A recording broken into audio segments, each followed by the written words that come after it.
ukuthi kunomuntu right now obonayo ukuthi this I can do, yes, but yini ongamtshela yona ukuthi as much as kukanje, but there's also ama challenges eyekubhekane nawo kuona lo mkhakha?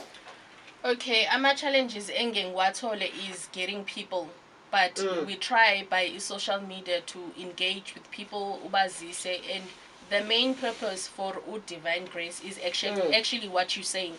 Ukuthi ngenze i-awareness ebantwini ukuthi bazi it's not the end of the world ukuthi uhleli ekhaya awusebenzi. Yes. It's not the end of the world ukuthi uthola i-salary that doesn't meet your needs. So Divine Grace uyalekelela nakhona ngazi ukuthi mhlambe nginganichazela ukuthi usilekelela kanjani.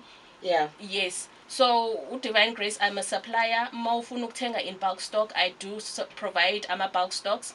Mhlambe o 5 kg and you want to start, and I also have classes. Mawufuna uqala nje ukwenza ama classes, ngiyakwazi ukuthi ngikufundise ukwenza ama products from scratch, nawe ukwazi ukuthi ufundise abakho.